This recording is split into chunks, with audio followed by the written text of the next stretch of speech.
45 years old. Wow. So Yeah. how do you get interested? I mean, the questions, I know I wrote you this before, but the questions that you ask suggest to me that you're actually interested rather than that you're kind of going through the paces of, so when did you first know this? And when I mean, so who did you discover? How did you get interested in this corner?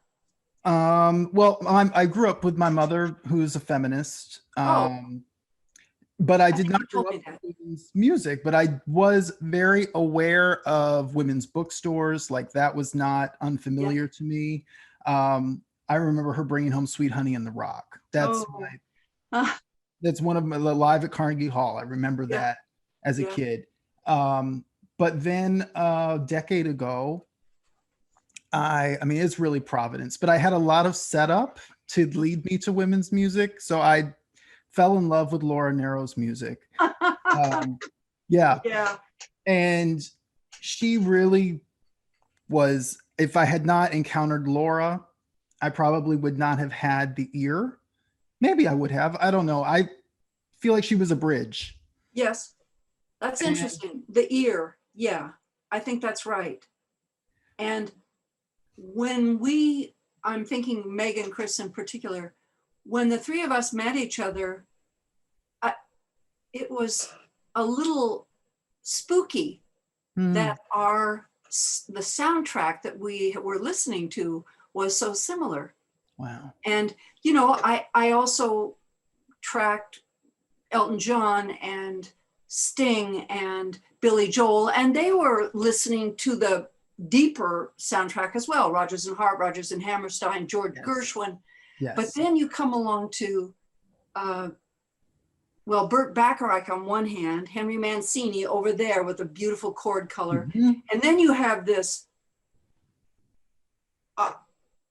phenomenon of Laura Nero. And, you know, her melodies are going right along the top, but what's underneath is, I mean, her chord progression's just so, you know, just gave me permission, as Burt Bacharach had. Right. You know, totally.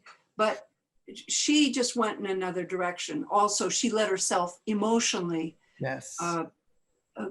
go with her voice and the interplay. So, you know, and Ella Fitzgerald certainly, you know, used her voice like an instrument, but whatever the instrument was that Laura was channeling was not an instrument that I was familiar with, except that it was in my solar plexus. It was in my DNA. I could feel it. Yeah.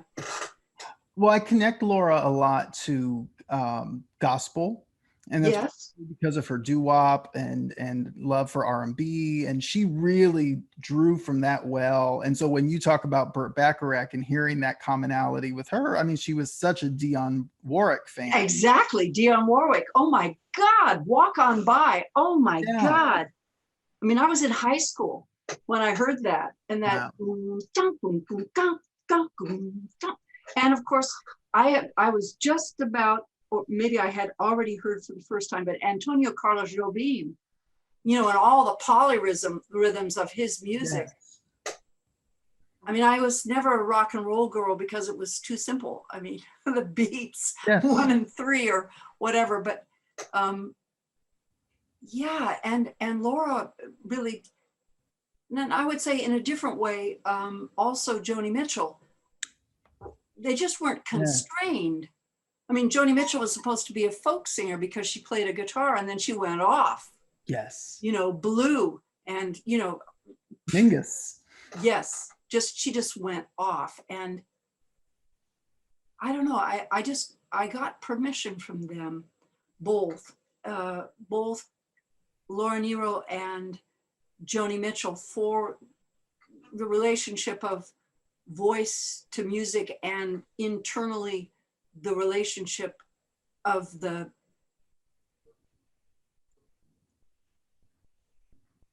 shape of the songs to the chord color. They gave me an A-OK to go wherever I wanted to go. Didn't have to be verse, chorus, verse. I could do something else. And Carole King said, You can have any kind of voice you want. Yes. You do not have to be, you know, a singer. That's right. Oh, because she wasn't.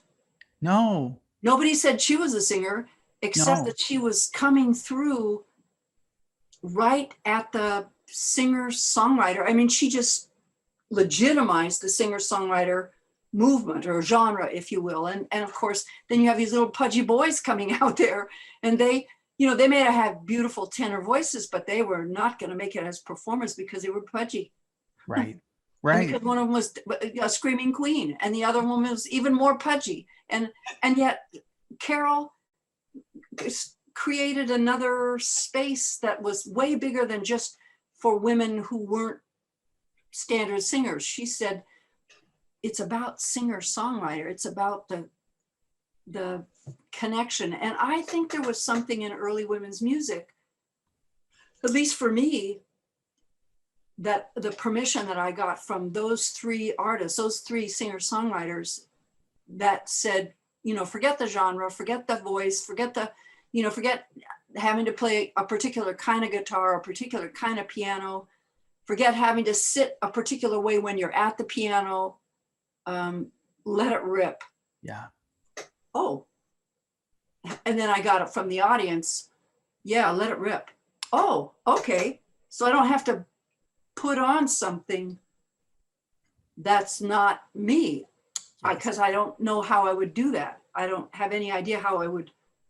I don't want to. And remarkable, just as the women's movement was saying to women in all three dimensions, 360 degrees of women's rights, you don't have to. You can make it up. Yes. You can have your own, you know. You all answered and Laura, I think this is where the big connection is for Laura, because Laura, Carol, these women were saying it's about the song, it's about the story, it's about where the story needs to go. And women's music was all about the story. Absolutely. It is all about the story. Yeah. And so, and I made the connection with you and Laura before I knew anything about you. I listened to Songwriter and I heard I've Got a Fury. Oh, uh-huh. And I said, oh, save the country. Save the country. I've got fury in my soul. Fury's going to take me to the, and I said, nobody uses fury in a song unless they've heard Laura. Nobody. Oh, that's interesting. Huh. I'd had a conversation with my mother that just incensed me, you know, and it's about my mom. And of course, as I began to perform the song, the audience went wild. Yes. I mean, it really pretty quickly began to define my performance in a way that I felt uncomfortable with, because it was only part of what I had to say, but it was so, in some ways, stereotypical, the angry feminist. Right. And I thought, well, okay, so I need to actually consider whether I'm going to perform this each concert, because I don't want to be defined by this song. Right. I want to be able to let it rip on the stage, and then I want to be able to turn around and sing Beautiful Soul right next to it. Mm-hmm. After sitting still and letting the audience flip out as they did, and then sit still. Maybe I would put a piano solo in between the two without saying anything. But that song in particular, I've Got a Fury,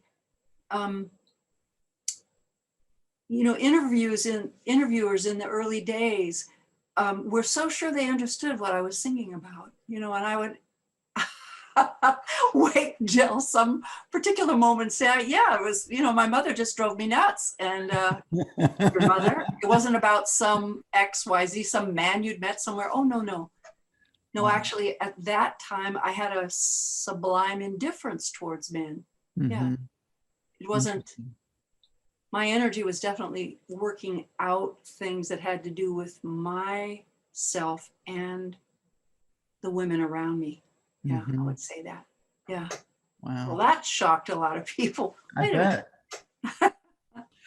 Yeah. Well, I think that's one of the real misconceptions about feminism, particularly lesbian feminism. Yes. Because what I found so freeing about lesbian feminism, when I started hearing you all and then reading Lesbian Feminist Theory, it was for me as a man that had been in relationships with abusive men, it gave me permission to look at myself. It gave me permission beautiful. to simply go inward. I didn't have to think about how other people were going to feel, how men were going to feel about centering my independence, my needs. In here, right? Yeah. Not in a relational way. Yes, absolutely. And I think, you know, the part of the gift of feminism was this whole concept, which came out of lesbian feminism, that the personal is political. That's right. You know, and it's not to say that straight women didn't understand that as well, but that was at the center of our music, you know, so, and it was also controversial. So, you know, some of the songs that I sang that were, let's see, what was the language that was used? Introspective or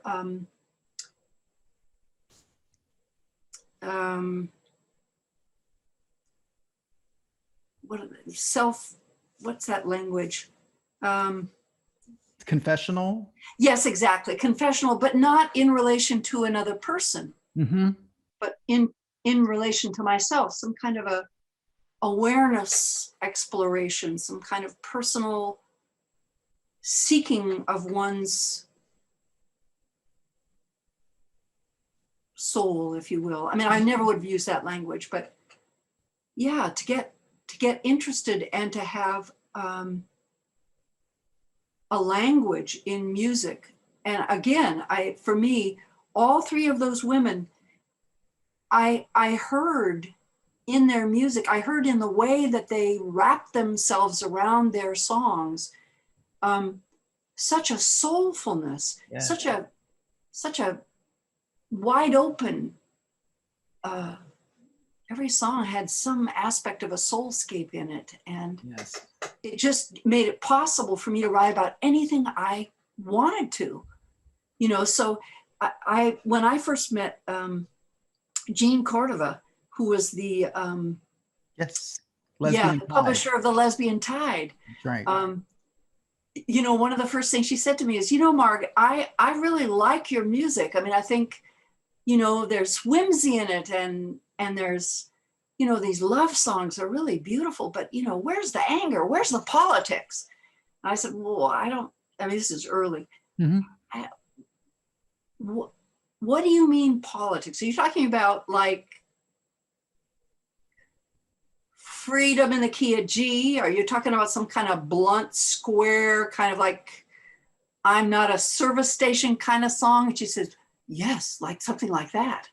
And so I wrote, I'm not a service station, which is on, I think, We Shall Go Forth. Yes. And I began to perform the song, and the audience flipped out over the song. And I thought, again, I don't want to be identified. This is way too primitive, a musical statement of what it is that I feel. I was busy coming out of my own artistic birthing, if you will. I was learning about myself as I was writing the music, and there was pressure. I wanted to write, you know, the big anthem, and I ended up doing that. But in the early days, I wanted it to be, if I was going to do that, I wanted it to be interesting to me so that I could keep playing it. Yes. The thing about I'm not a service station is that it wasn't interesting for me to perform. It went from verse to chorus to verse to chorus to verse to chorus. And I don't know, I couldn't get off. And yeah. But, you know, I think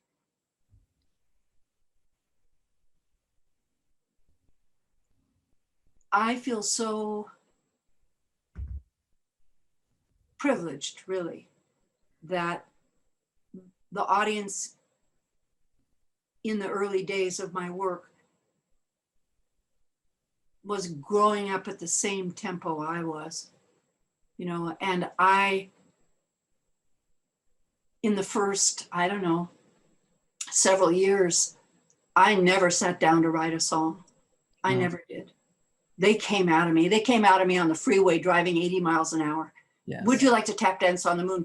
I mean, I was driving from Los Angeles to San Francisco, you know, Wow. and I wrote it on the back of a map, you know, and I when I think about it now, I think, you know, it's just boom, download. Yes. And I heard that from my sister singer-songwriters, you know, that there was this sense of being plugged in, you know, really. Channel. Absolutely. Absolutely. I could never really take credit for it. I never felt, I mean, I didn't need to. It was coming through me and I was getting to share it. That was pretty great. But I never you were available to hear it. Absolutely. Absolutely. And I was moving, you know, with Meg and Chris in the early days, with women who were having a very similar experience. So, you know, the whole, you asked the question, was the first time I was in the studio when I recorded Songwriter. And the first time I went into a studio to record my own songs was at KPFK in Los Angeles. Okay. And I had come to Los Angeles to share my reel-to-reel tape of songs with various A&R men from Capitol and Warner's and whatever the, you know, record labels were of the era. The biggies. I had found a guy that was really nice at ASCAP, and he said, here are some names, go and tell him that, you know, I recommended you. And because I knew nothing, I just arrived with my tape and played it for him. And he said, why don't you go talk to these guys? And they, you know, they didn't exactly know what to do with the music. It was either too complicated or it wasn't, you know, it was too simple, but he said, you know, it's maybe, you know, it's just, maybe you should record it yourself because we just don't have anybody here that would be right for these songs. Wow. And I thought, well, I'm not going to sing it. So how's that going to work? And somewhere in that exchange, going through the halls or something, some guy, I mean, this is just how it was. Some guy heard this music and he said, look, I'm working at KPFK and I'm a producer there and I'd like to produce you. And I said, I don't know what that means. And he said, I'd like you to come into the studio and I'll make a really good tape. Where'd you make this tape? I said, I made it on my piano, you know, with my TAC tape recorder. He said, well, I can make a really good one for you, especially if you want to talk about doing business together. And I thought,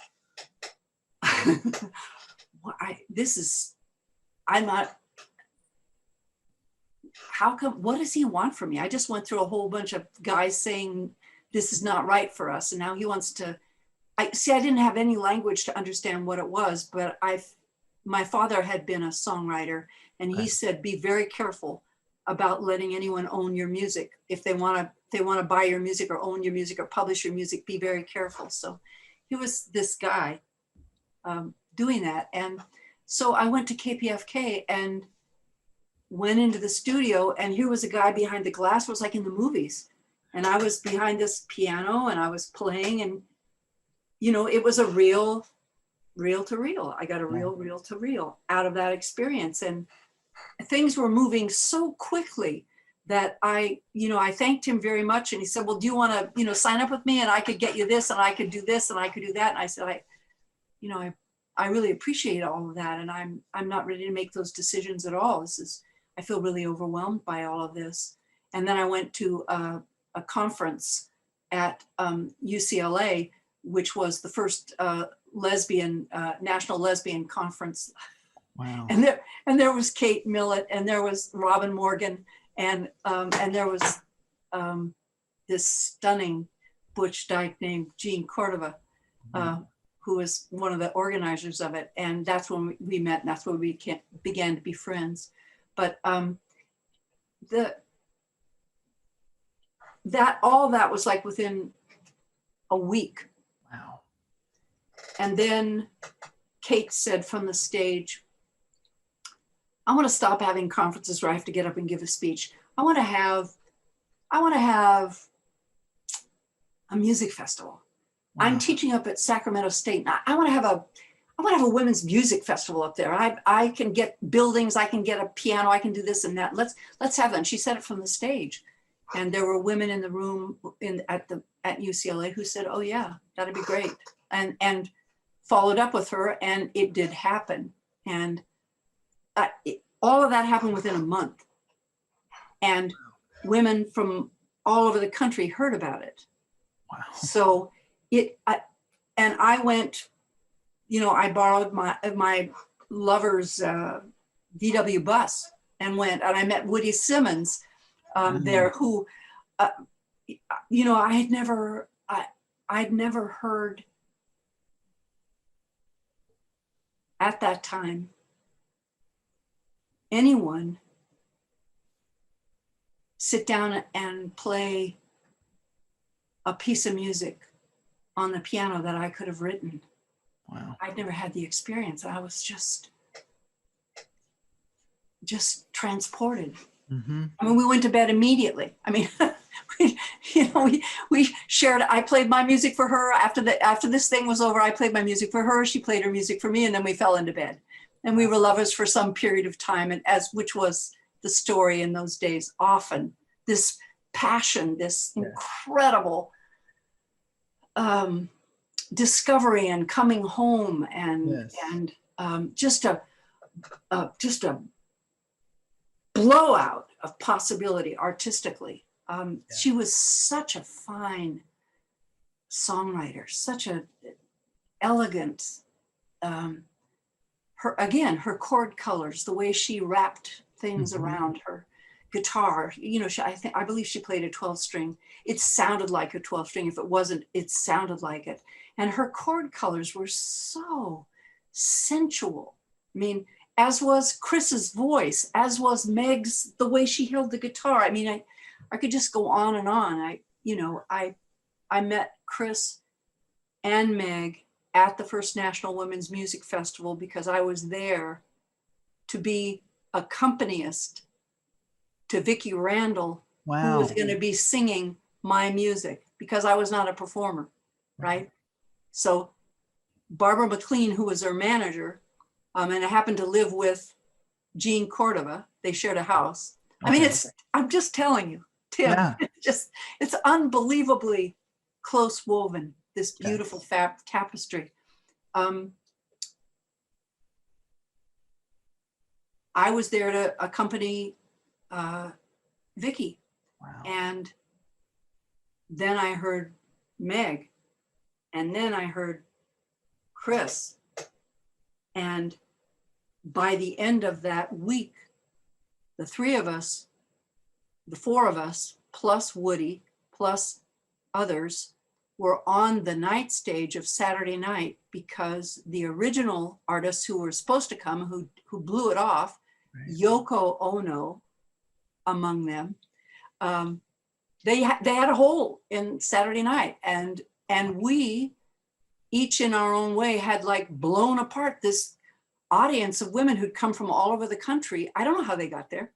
Wow. I mean, and we were elevated because on the afternoon of Saturday night, Meg and Chris were already singing together, and they said, look, Mark, why don't you, and by then Chris and I were lovers, so why don't you come in here and accompany us here, and then the three of us can sing this part here. I'd love to sing in Beautiful Soul and do this. And they're such fine musicians, such fine musicians. And we were on fire. I mean, I didn't have experience standing around singing 3-part harmony. Really? They did, but wow. I don't know, when I listen to Songwriter, and it's so tight, the harmonies are so tight. And when we went on the road, and the three of us, Meg would be doing a gig over here, and she would come here, and then Chris and we went on the road a little while, the two of us, and then Meg would be over here, and then the three of us would play, and then after a while, then Holly got involved, and then the four of us were doing this. I don't recall struggling to get the harmonies that we got. I recall some kind of blessed merging of artistic intention that just,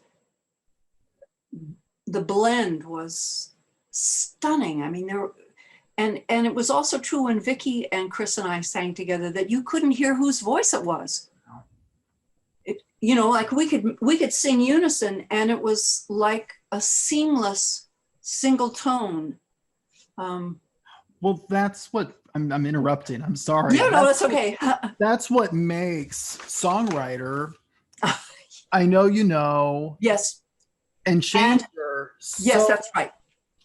I believe that's right. Listen to one without listening to the other two. Thank you. Yes, and of course, when you asked me, you know, was this the first time I went into the studio? In terms of really working in a studio on an album, I worked first on Meg's, and then I worked on Chris's, and then I did Songwriter. And so, you know, I was in a master class with these two stunning, you know, singer-songwriters who were much more comfortable in the studio than I was. And, you know, I had to just get over my awkwardness. I just had to get over my sense of I'm not as good as they heard the music that I had written, and they climbed into it with me and pulled me over into the quality of what the three of us did together. And when they left the song, I was left with this elevated sense of what I could do. I mean, that's really it. Well, I think that's what, I mean, you had a good, 2.5 years by the time Songwriter was done of being, you know, on the road and the experience of, right? I think that's right. Yeah. Yeah. More than 6 months. Yeah. And so to not have been a singer, you know, quote unquote, going into it, you did have quite a masterclass to be ready. Absolutely. For your first album. And that's absolutely. It's really incredible because when you hear Songwriter, it sounds like, and in a sense you had, I mean, that's the thing, you had been doing it for a long time. Had been doing. Making music, you know. Singing. Yeah, right. Yeah, I had a body of work. Yes. Right. But I didn't conceive of myself as, you know, and it's just the story of women. That's just it. We don't see ourselves as real this or real that, a real artist, a real dancer, a real whatever it is, and somehow put all the quality of our expression over in some category that's not art. I mean, certainly Judy Chicago is such an incredible example of that. And also a world who said, well, that doesn't look like art. Like the guys at, you know, all the labels, the various record companies saying, doesn't really fit. Can't think of anyone who'd want to record this. And I do want to say, I did go to ABC Dunhill when Dusty Springfield was on that label, and it did not occur to them to take Beautiful Soul and have her record it. When she heard that song that was given to her by a friend on a cassette tape from an event that I had performed at the Women's Building in Los Angeles, the little bootleg cassette tape, this woman gave it to Dusty Springfield, and Dusty said, I have to record this song, which she did. And it's on stunning. ABC Dunhill. I know. And let me just tell you, Tim, that's a scratch vocal. Really? That's a scratch vocal, because she was in the middle of making that album when the guy who was representing her left ABC Dunhill, and that album was not released until she died. I just heard it, I think earlier this year. I just heard her version of it for the first Beautiful time. Soul. Yeah. And you can hear her. Yes. I mean, all three of us, Meg, Chris, and I, all three of us were Dusty fans. We all, oh baby. I mean, we had all her hooks and licks and I mean, yeah, it's just unbelievable that she had the opportunity that song got to her, and Yes. that she heard it, and that she had the nerve, the courage, the desperation as a closeted Yes. lesbian to remain. Yeah. I don't know the story. I don't know how it was that she was able to create some, what would it be? A cover story. Yeah. I'm singing it to myself. Right. Well, And go ahead. no, go ahead. I'm I was sorry. just going to say, when the piece came out on the collection after she died, it went up on the Dusty Springfield website in Britain. And I got this email from a guy saying, I just have to ask you, do you think that Dusty was singing this song to herself, or do you think she could have been singing it to another woman? Right. And I don't know who this young man was, Yeah. or if he was young, I have no idea, but I thought, I don't know. Yeah. I mean, I certainly sang it to myself, and I sang it to the lover who, was that woman. Yeah. Wow. Brave, though. Brave. Yeah. Well, and that's such an interesting sub story of how women's music touched, because Helen Reddy also performed a Holly song, and Peter, Paul, and Mary also covered Best Friend song. Yeah. Unicorn Song. Yeah. And so it's really fascinating to see how women's music etched its way into the mainstream. Yes, I think that's right. I got when I was out on the road, and it would have been, I don't know, 1980, I understood that there was someone in Hong Kong that had recorded Best Friend, the Unicorn Song. But I was moving so quickly that I never really tuned into it until much later. And it turns out that there was this pop star in Hong Kong named George Lamb, who recorded Best Friend, the Unicorn Song. And I got royalties and stuff from it, but I was so focused on other stuff that I just said, oh, that's nice. I thought, that's great. Thank you, ASCAP. Here's this. Wow. This guy named George Lamb, who took the song and created a persona, as far as I can tell. And the song, as you listen to, you can go online and hear it, George Lamb. The song ended up being, as far as I can understand, quite a hit in Hong Kong. Wow. So that 10 years ago, I got a contact from someone saying, Universal Music saying, we want to, license this. There's this is so crazy. There's a condo development, and the salespeople want to appeal to a certain age group of people. And they want to use George Lamb's song in order to promote, to be the background, the sound bed for the ad that's going to promote this condo development, some upscale condo development. And I just thought, of course I said, yes, thank you very much. But just how these, it's such a mystery how the music, how there was at that time in the women's movement, and I would say in the radical feminist movement in particular, a real, I wouldn't say controversy, but real kind of challenging navigation of spirituality. Mm-hmm. there were those of us who said, so the goddess spirituality is just putting S on the end of God. It's still, there's a lot of, feels hierarchical, blah, blah, blah, you know, and there was a lot of resistance to things spiritual. Yes. And certainly for me personally, you know, Kay Gardner was one of my collaborators, and I was crazy about her.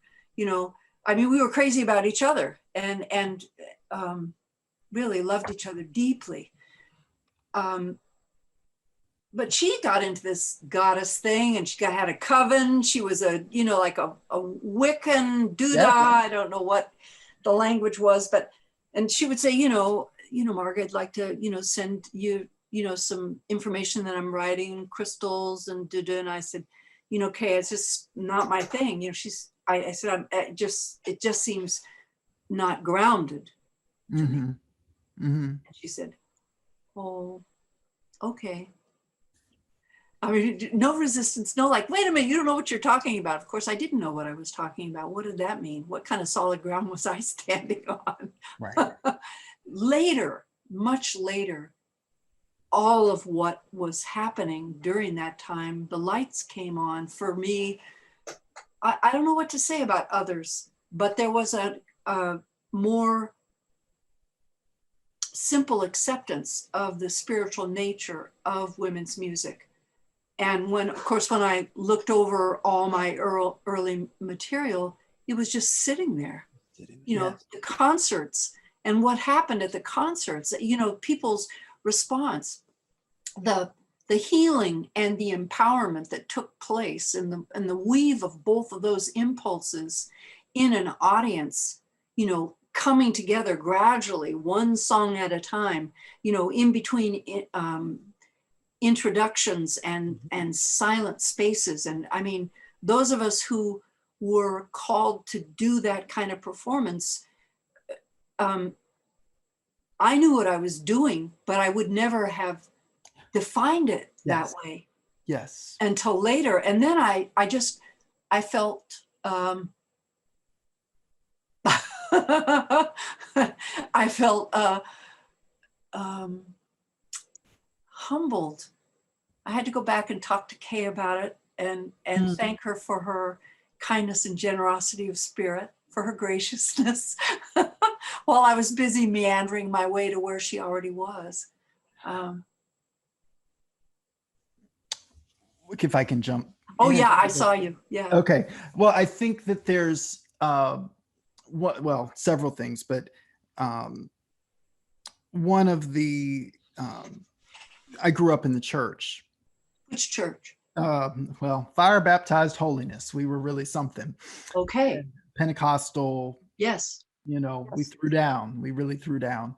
Okay. And when I heard women's music, and really heard women's music, I understood the connection to that music, because it is moving energy in the same kind of way, if I can use that language. Yes. No, I mean, I could use a part of that language and understood absolutely, and made every one of my set lists on purpose to do exactly that, from point A to point Z. Yes. But religious, spiritual. Well, this is the piece I think that's so interesting, because I think a lot of particularly gay, lesbian people, bisexual, transgender, the whole community, we have a lot of baggage with religion. And so there is some aversion. I think that's right. I think that's right. And I don't want to, no. Yeah. And I accept that slowed down my journey. And also, I think, because I never felt really pressured from the people I admired the most, that would have been Zsuzsanna Budapest and Kay Gardner. Both of them were Aquarians like I am, and both of them were very close friends of mine. And neither of them, you know, Wiccan queens that they both were, ever put pressure on me. You know, they understood something that I did not understand, and they they were just generous. They just loved me in my blindness, even as I was doing the work anyway. I was doing it with resisting the labels. Yeah, I'm not a feminist. No, I mean, certainly that wasn't a label that I ever resisted, but certainly you see women out there, and Yes. and any number of progressives who are terrified to use any kind of language, Yes. even though, yeah, because I don't know, I mean, I'm still working that out, but anyway, I think part of it was growing up and going, oh, I don't have to resist this anymore. Also, part of it was having my own experience of spirituality, which came to me through gardening. So it was very simple, Yes. and I could go, this is spiritual. I get this. This is definitely spiritual. Okay. And what Kay is talking about and what Z's talking about, okay. Yeah. All right. And that just a little portal, boom, That's entry right. point. Yeah. And then, a whole other part of my life, but. Well, I think the other commonality that I want to make between, or the thread line between gospel music and women's music, is the fact that these are the only two genres really that are not simply a sound. It's not a genre in terms of Absolutely. soul. No, got all sorts of styles in this thing called women's music. It's ideological. What makes it women's music is the ideological standpoint and who's making it. Let me think about that. Yeah. Who's making it? Yes. You say ideology, and I think, oh my God, we're such a continuum. From right. Alex Dobkin to Chris Williamson. That's right. How about that? Yeah. Because it's a range. It's not a rigid ideology. But no. But it's about woman loving. Yes. There we go. Okay. Yeah. So and I guess I would challenge whether or not that's an ideology. And maybe that's what I'm resisting. Go ahead. It seems dry and intellectual. Mm-hmm. Although there's certainly, I mean, if you were to look at my whole body of work, you could go in and pick out ideology. Absolutely. No question about it. You could also pick out children's music. Right. You could also pick out this kind of interior, soulful, lost in inner space kind of music. Letting go of the fear that was a part of me. I mean, those kinds of psychological process songs. I think it's. Or could we say another stamp, if it's not ideological, because I'm still working all this out too. Yeah. Well. Could we say? I mean, I think about what Laura Nero said about Mother Spiritual, the record she made that was so specifically born from feminism. She just said it was healing music. Well, there's no question that is a through line. I mean, you can hear it. I mean, when you've chosen in our conversation to focus on Meg's album and Chris's album and mine, those particular albums, and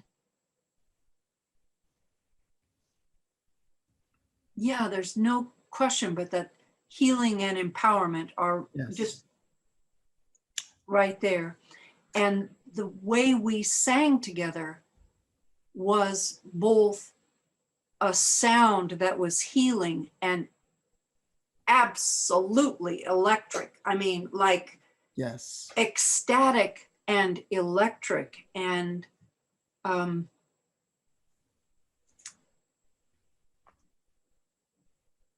sometimes at the same time.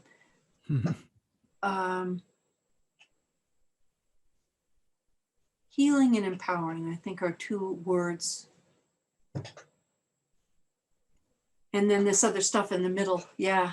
Well, it's such a I was thinking about when we were having this, and you brought it up too, Lost in Outer Space. Inner space. Inner Space, yes. Yeah. Because I was thinking about the way that you utilized song to raise consciousness. And that is ultimately, I think, the other real component of women's music is consciousness raising. I would accept that without using the word ideological. Yes. I would say that what I consider yes, the best of women's music mm-hmm. did, no question about it, move an audience from this place to this place. I know that it moved individual listeners from this place to this place. Mm-hmm. But for me, the really remarkable thing was that the best of women's music performances of this era moved whole audiences, so that things happened in communities after one of us left town. Yes. You know, a new bookstore, a new mm-hmm. organization, battered women's shelter, a new women's center, a distribution company, yes. Many production companies. Well, and I think that's the other piece of what you all did that is so distinctive, because it was like,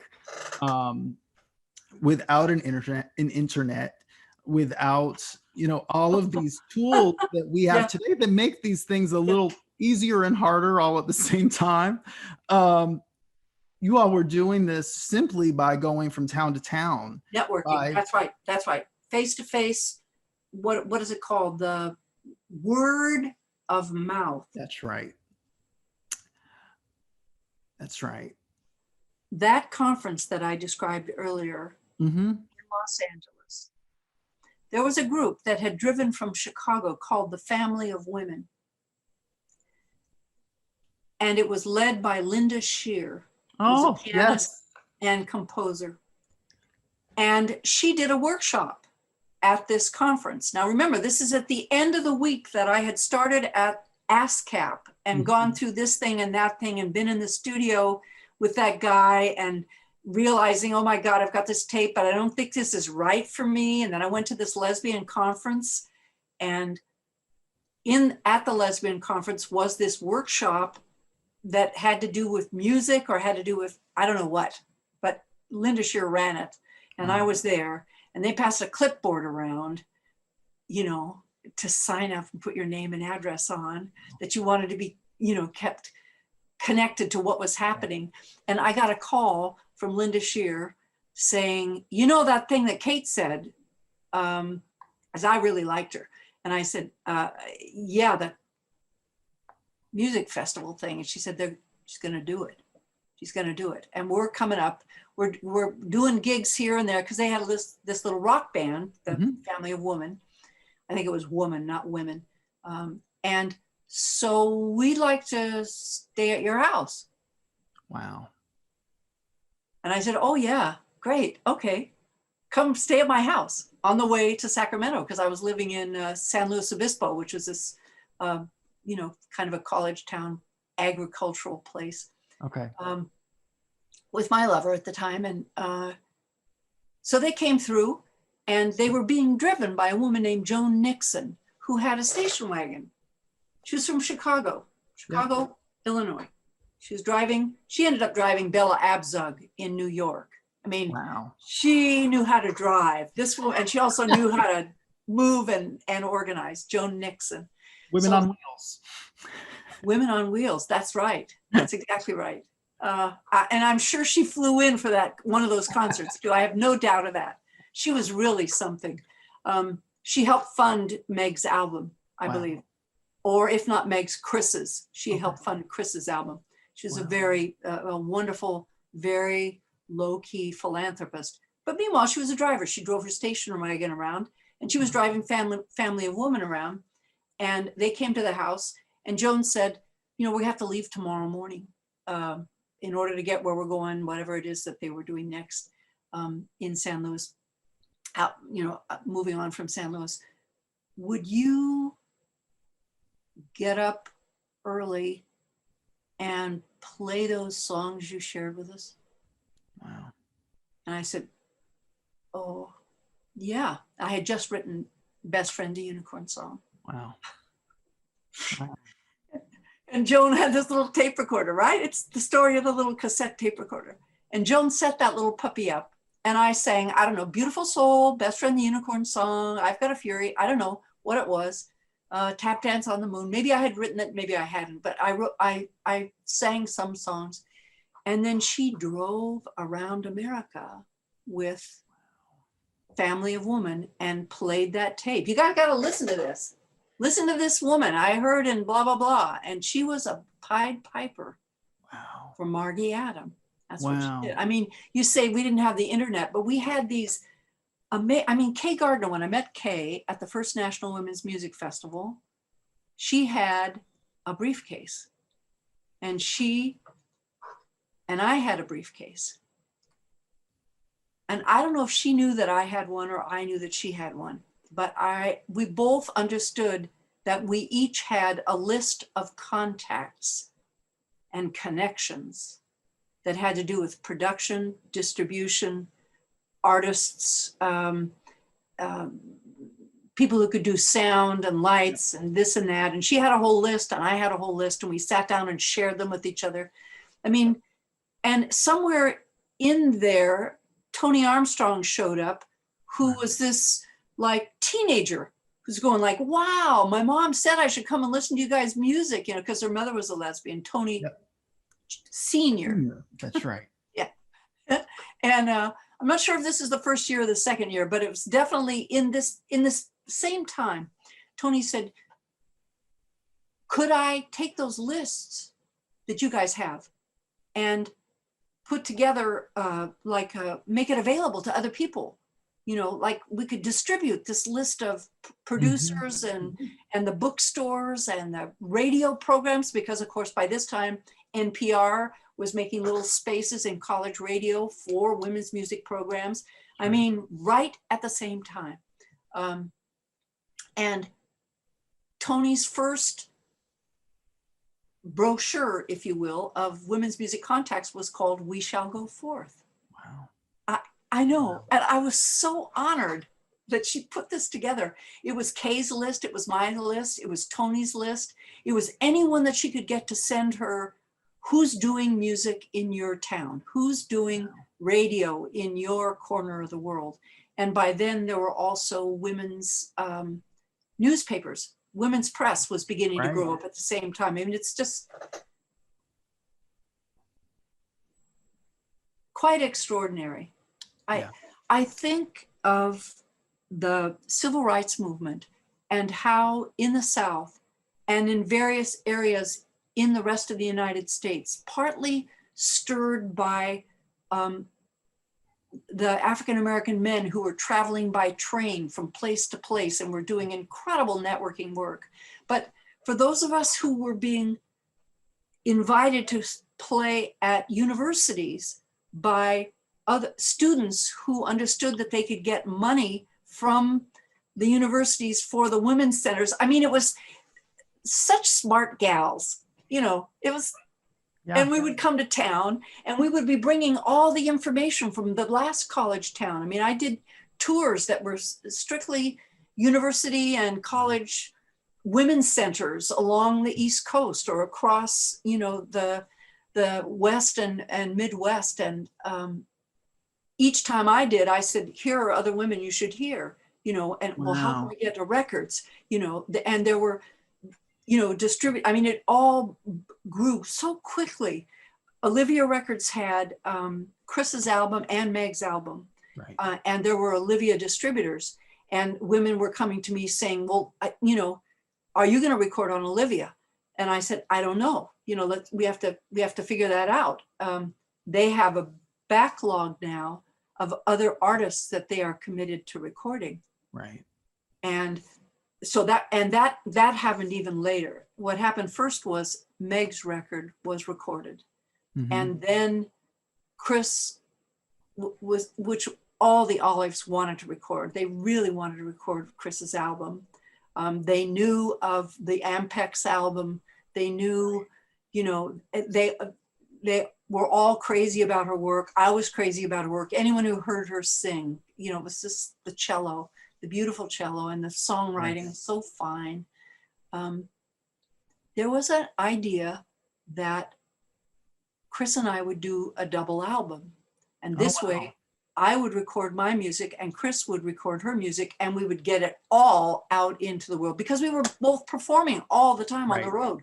We were lovers. So we were traveling and, you know, traveling around, and Meg, as I said earlier, was coming and performing with us when she was close enough by, and was touring all the time as well, Meg was. And so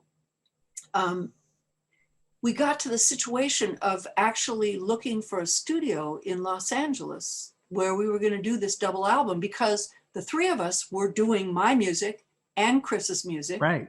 So, you know, it was obvious. All we needed to find was other women musicians to kind of fit in what we wanted to do. And we were ready to go. But as we were actually looking for studios, it was an interesting kind of mysterious, unspoken, growing unease, a sense that something was operating in this circle of women that was moving around, trying to figure out where we were going to record this double album. And I think in the simplest way to describe, Chris really wanted to do her own album. Got it. And I was kind of being attached to this project because Olivia really wanted to record me. And the best way to record me would be with Chris, because they had these other commitments. And once I was separated from this project with Chris, then I was going to be like 3 people back in the queue. And it was such a poignant moment, because Chris's music was ready to go. You know, my music was almost ready to go, but Chris's music was ready to go and get it ready to be recorded. And to just kind of get, I don't recall that there was ever a real meeting about it, a real discussion about, like, I think we've changed our minds. There may have been, but I think it was more like a coming to terms with how an original vision had gotten shifted. Yes. And that it wasn't anyone's fault. It was just how these things go. The way it happened. And I think for me at that time, of course, my music is about ready to come out of the oven. And the idea of waiting for 1.5 years. Wow. Yeah. In a queue. And I completely agreed with who should be next in recording, and why it was important to record BBK Roach, and why it was important to do Linda Tillery, and, you know, absolutely politically, all of that. And I needed to record my music. Yeah. And the lover that I had, my lover of the time, was also my manager and my attorney, and said, let's have a record label. Let's make a record label. Let's do it. We know how to do it. We watched Meg, we watched Chris, we watched, you know, there are other women who have, you know, record labels. You were touring with Holly. Yeah. Yeah, there was Holly. Absolutely. There was Marianne McPartland. There was Betty Carter. There was, you know, any number of women, Barbara Dane, on and on and on. There were plenty of women who'd been out there doing their own record labels for some time. And so we started Pleiades Records, went into the studio and went from there. Different first studios, by the way. Oh gosh, yes. And there's something that you all did, Olivia and you, in your albums that I think is so important. And it is this, and similar to what we were talking about before we went really, online in terms of our conversation, we were talking about President-elect Biden, not centering himself in the conversation. And so there was something that happened in women's music that you really didn't see a lot in other places. And that was putting other women, making other women visible, making the musicians visible, making the photographers visible, making, showing the people that were comprising the sound. That's right. That's right. So can you talk a little bit about why that was important?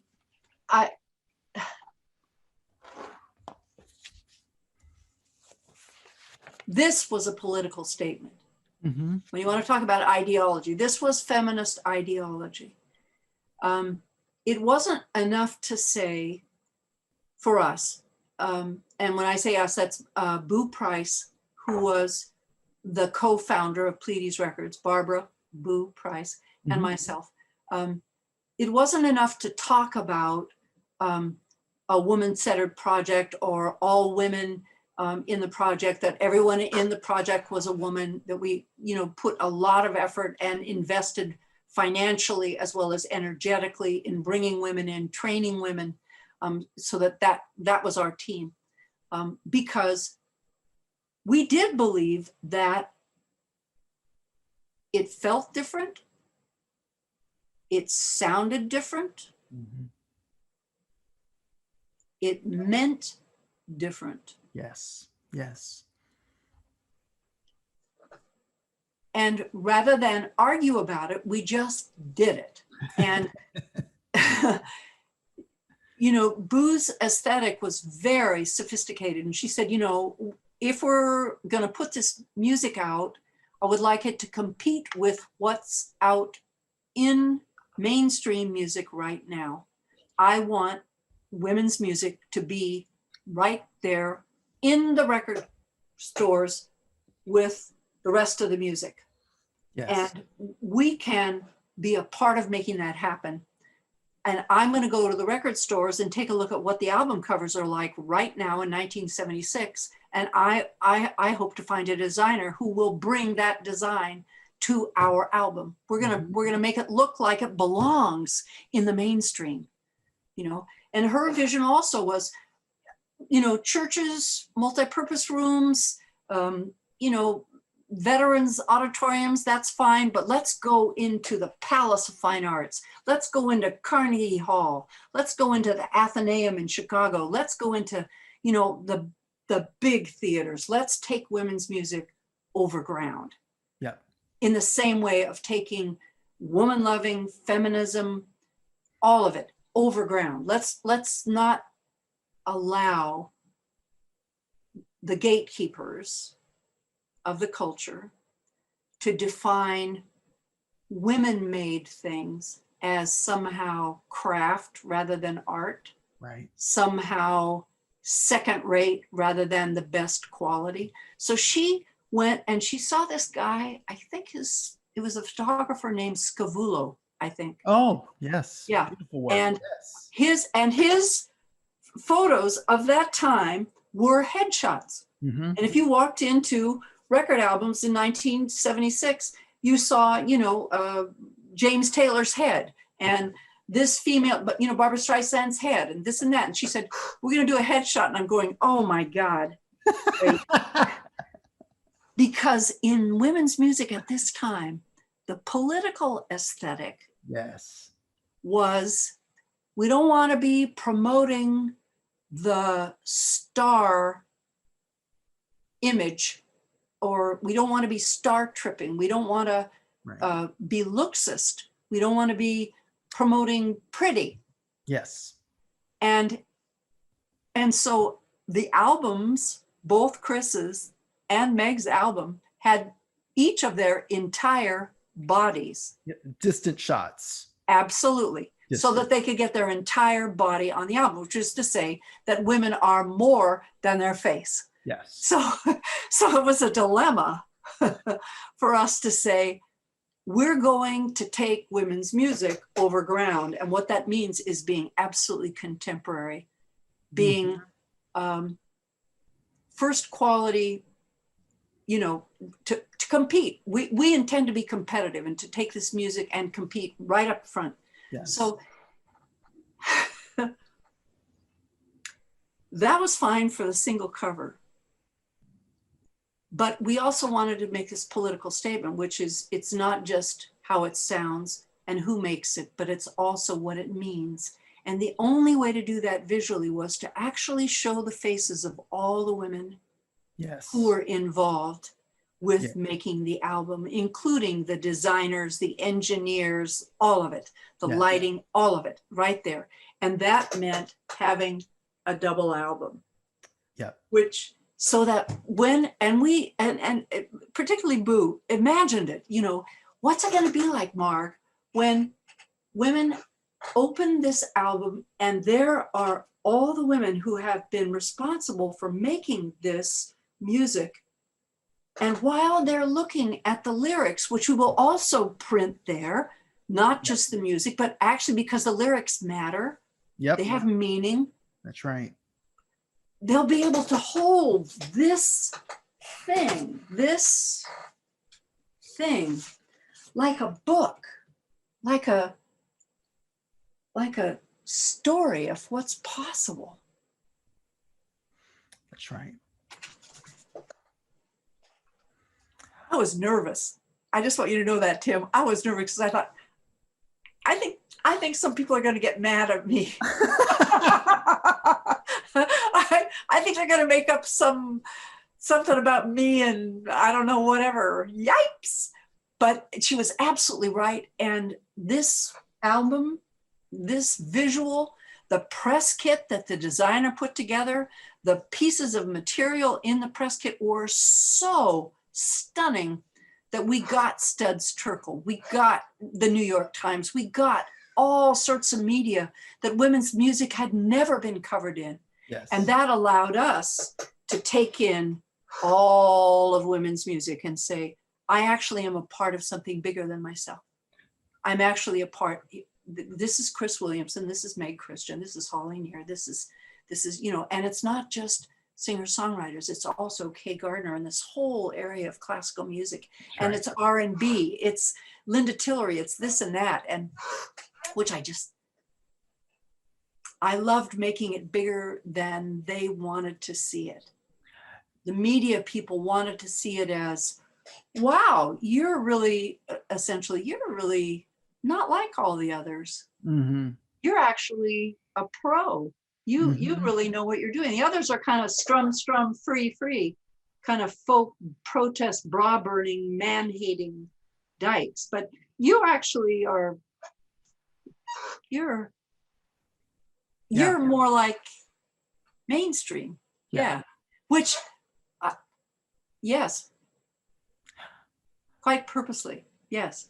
Well, and it's interesting to look, you know, to then rewind back to the beginning of our conversation and to think about, you know, the barriers that somebody like Alora broke down when she was also told that her compositions were too unconventional, that she was too plump, she was, you know, a big girl. Yes. And all of these things that somebody a decade before had torn down in another spectrum of music. That's exactly right. You then got to come back in on their shoulders. Absolutely. I mean, they opened the door, and I mean, musically, I would say Joni Mitchell and Laura Nyro were inspirations, but Carole King was an inspiration for me as she was the pathway through for me to actually consider singing out in the world, because she did it, and she was just not a conventional singer. I mean, I will always, I mean, Tapestry. I totally see the correlation between the album and Tapestry. I totally see it. Unbelievable. I totally see and it. You know, I saw her perform at a Democratic women's something in Washington, D.C. It was a big women's march. And this was, you know, like after I had recorded Will You Still Love Me Tomorrow? And I knew she was going to be in this kind of, I was going to be on the stage the next day at the big march, at the rally march, performing, but she was doing the kind of, if you've got a lot of money, the donor doodah VIP thing, which I was attending because I was going to be performing, and I knew she was going to be there, so I took a CD of my recording of "Will You Still Love Me Tomorrow," because I've never recorded anyone's music on Pleiades Records but my own, Right. with the exception of one song. Wow. "Will You Still Love Me Tomorrow?" And I had been singing that song since I was in high school, and the Shirelles Right. recorded it. Right. So I waited. She did her performance, and as she sat down on the stage, I was so, by this time I had, I had access to a lot of, how shall I say, opportunities, and in performance and in moving in rich, what I mean by rich is very intense groups of people, Yes. celebrities, and but not Carole King. Just like, no, it was that different.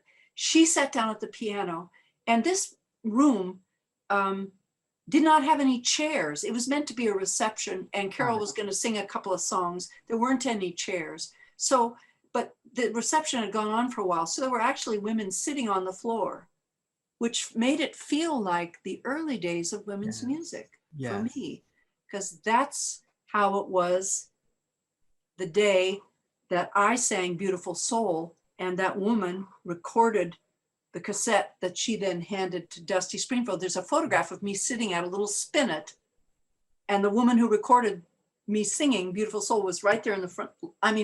So there I am. I'm not sitting on the floor. I'm just standing there watching her, and her foot is banging because she kept time, just like I did. Wow. Throughout my entire performance career. And let me tell you, Tim, early on, many people tried to get me to stop doing that because it seemed, I don't know what, distracting or not ladylike, perhaps. I don't know. But I said, well, that's not going to happen. I've got a lot of energy. There's a lot running through my body. And there was Carole King banging out the rhythm of her song with her foot, just like me.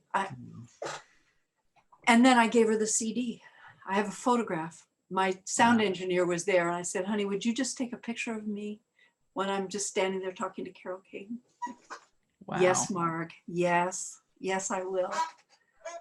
Wow. Yeah. Well, it's like that. It's like that. Yeah. That I don't know, livening a live, joyous, unlikely journey. Yeah. I mean, all the way to there, handing her, a portion of a recording that I had just made on my own record label called Avalon. And here's Gorgeous. the song. I know. Gorgeous work. Well, and the power of this movement of women's music, that someone like, for instance, Mary Watkins, who started out, recorded her first album on Olivia Records, and she sang on that album because if you were going to do women's music, you really had to sing. I mean, Kay, when she went on the road, she had to write songs that she could sing because the audience wanted to hear us sing, right? And so my beloved manager and lover said, we need to put an album out where you don't sing, because otherwise you'll never be seen as a musician. You'll always be seen as a singer-songwriter. So she was the one who absolutely insisted that I put out Naked Keys. And the distributors said, what are we going to do with this? You're not singing. But at the same time, Mary Watkins was coming through Olivia Records, putting out this gorgeous album of instrumental, Yes, jazz, R&B sound, you know, and expanding the definition of women's music early on. And when I say that the opportunities that I was given and how it was that it transformed my artistry, the encouragement, the validation, the support. You know, Mary is writing opera today. Yes, she is. And it's a straight line from women's music in that first album on Olivia Records. It's a straight line. I want to celebrate this extraordinary phenomenon, which was an industry and a movement and a gathering of fierce, mostly lesbians, but also, you know, women who never said who they slept with. And it wasn't like you had to show a card, you know, but women loving, loving. Always. I had a really interesting conversation with Teresa Troll last week about her Let It Be Known record. And we were talking about some of the women that contributed to that record that were straight women. And to hear that they were writing also the same women-centered music was really, to me, even having, you know, really jumped in the well of this for the last decade, it was really expansive. Yes. To recognize that and to hear that, because I think I've always made an assumption that everyone involved. That's right. And that's, I mean, it's at the same time that lesbians are disappeared, we are defined so small. And if we create something, then it could only be for us alone because no one else would want it.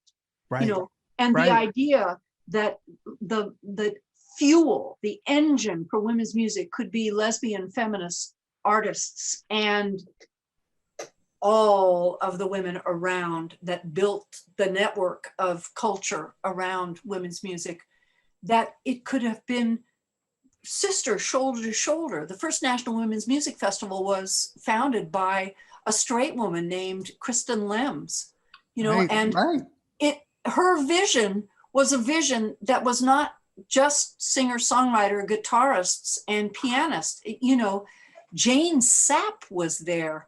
You know, she was looking at Mary Lou Williams. She had Barbara Dane on the stage, Marion McPartland. I mean,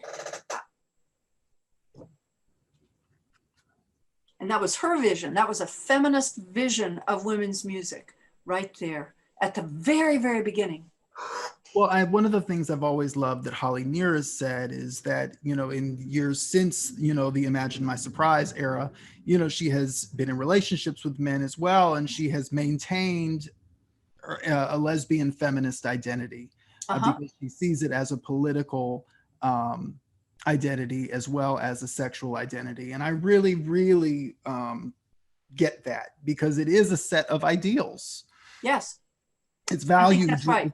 Value centered.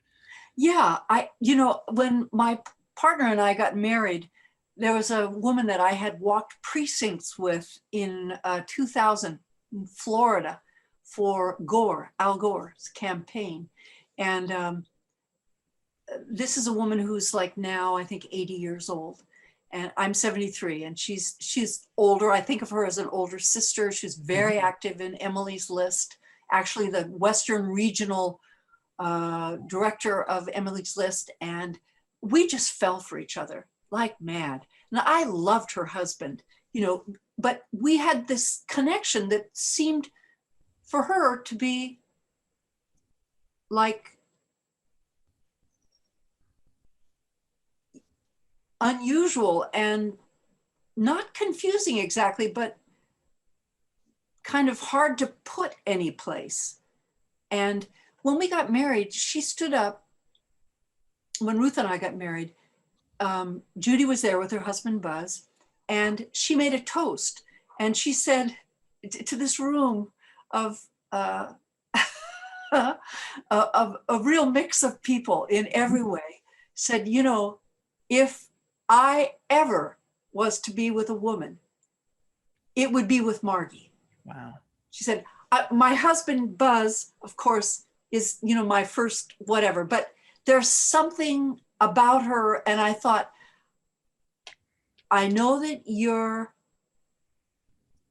making the deepest acknowledgement. Yes. Some people might say that's unconscious homophobia, really, or a little insensitive, but others would hear it as the very farthest step she could take by way of saying, I've never had this feeling of loving a woman that you have made possible for me.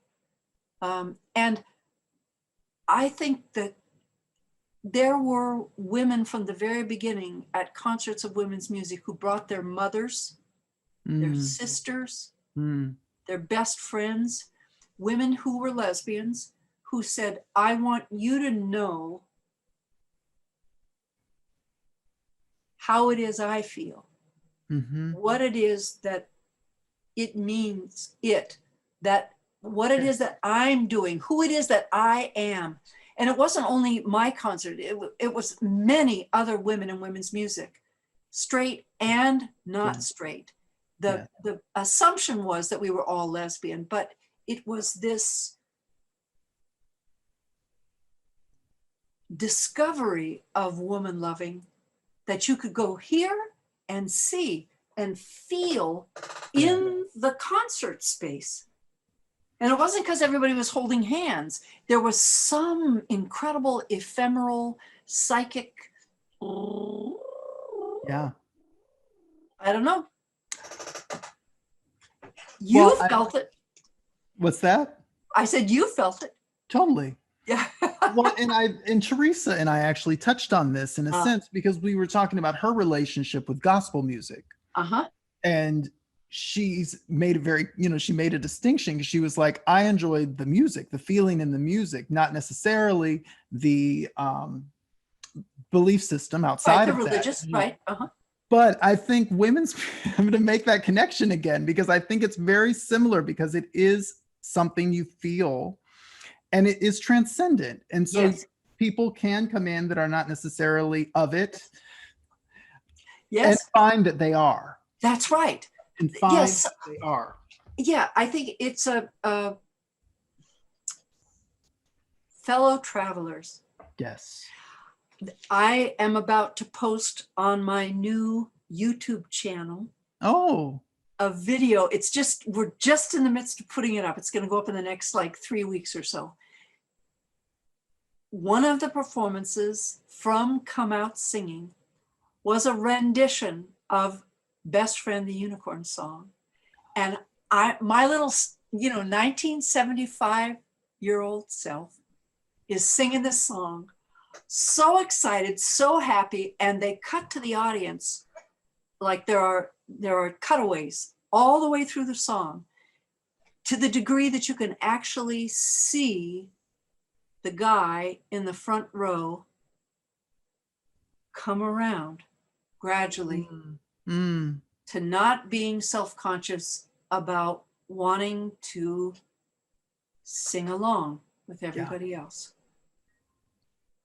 And by the end, he's like moving along with the rest of the audience and singing. And that's it. Yeah. That's it. That's it. This piece, the best of women's music, from my point of view, was something that was inclusive, something that was inviting and welcoming. The music, it doesn't surprise me that George Lamb ended up recording Best Friend the Unicorn song. I mean, wow. Or Peter, Paul and Mary, because there is, within the body of women's music, many songs, many lyrics that are that are universal in nature. Yes. They're not gender specific. They're not, you don't have to be a woman to identify. There's something that we were able to channel through that's the big picture. And you heard that. I mean, that's part of what you're saying. It's Yeah. there. I mean, Yeah. when we got married, my husband and I, Valentine's song Oh, were that was the soundtrack of our wedding. Darshan oh, and Valentine's song. what was the first one? Darshan from the Heart, from Meg's From the Heart record. Yes. Gorgeous, gorgeous, gorgeous. How could Gorgeous. anyone be so beautiful, so beautiful I like know. as you? Oh my God. I agree. And those songs to me, that that feeling that you engender on Songwriter, every single one of these songs. I mean, that's the real spirit of women's music to me. And so I love that, Tim. I just want to say thank you. Oh, you're so welcome.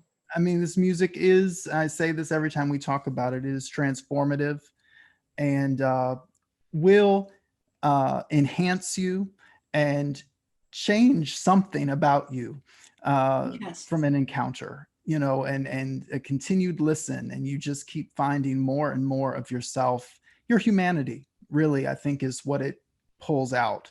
Yes. And so I want to ask you one more thing, because Sure. I did something else that was really unusual, because one of the heartbreaks for me in women's music is that so much of it is not available anymore. And so you did something really spectacular.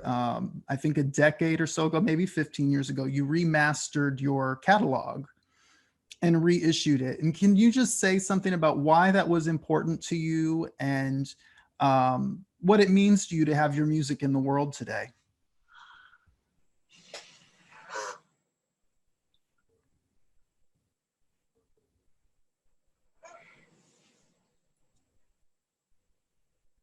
I was on the road for 11 years and created the first 4 recordings of my music during an era of LPs. And then I left the road for 8 years and did other work that was not involved with music at all, and then came back. And CDs were the thing. Yes. And I was moving very quickly. So the idea of going back into my catalog and reissuing any of that work seemed like a financial investment that I should make towards the music that I was writing in the present and things that I would be creating in the present. And I think only when I had been on the road for the second time for like 5 years did it become clear that people really wanted Naked Keys and they really wanted Songwriter, and they didn't have record players anymore. Right. And they didn't have cassettes, and the quality of cassettes was nothing like what CDs had become by then. And so I think there was a part of me also for a while that felt it was like a vanity project to put out stuff from the past, that I should be continuing to look forward and move forward. It's just a, point of view. And at some point I thought, when you first came back on the road, you didn't want to sing your old material. You wanted to sing your new material because you wanted people to know where you are now. But the audiences would say, gosh, the music that you sang, in the 70s and the 80s meant so much to me. I hope that you'll sing Best Friend the Unicorn Song or Beautiful Soul. I hope you'll just put a little bit of your old material in there, because it lives in me at a molecular level. And so I thought, I'm not being, what's the word? Cheap or tacky, or I can't think of what the word is, but showbiz or something. You're like, I'm not being nostalgic if I sing this material. It's part of what the audience comes to hear. And so I had to kind of work that through in my own head. I didn't sign autographs for a long time because I thought it was like star tripping. And then I, spoke to Gloria Steinem and I said, "Do you sign autographs, Gloria?" And she said, "Yes, of course." She said, "I always try to put a message along with signing my name." I went, "Oh." And I thought, just like her, just exactly like her. Well, I'm going to do that too. Okay, I get it. So I had to, revisit the idea of putting out my older material, and to also respect the fact that it really lived with people now. And if they had a CD version of either of those, that they'd play it. That it didn't live in some nostalgic place, that they would play it. And that is in fact what is true. So, wow. We're glad you did. I know. Yeah, I have figured out some things really quickly, and other things it's taken me a while to figure out. Yeah. Well, I want to encourage everybody to come to your website, and I'll put up a lower third when it's actually run so people can see it. What's And a lower third? like a little something at the bottom of the screen that'll have your website on it. Oh, good. Okay. I want to encourage people to come to the website. If you were a lover of Margie's music, are a lover of Margie's music, I should say, send her a message and let her know that you love her, and go to iTunes and buy it, download it. We like that. Great. That's great. So, Thanks, Tim. What a joy to talk with you. What a pleasure.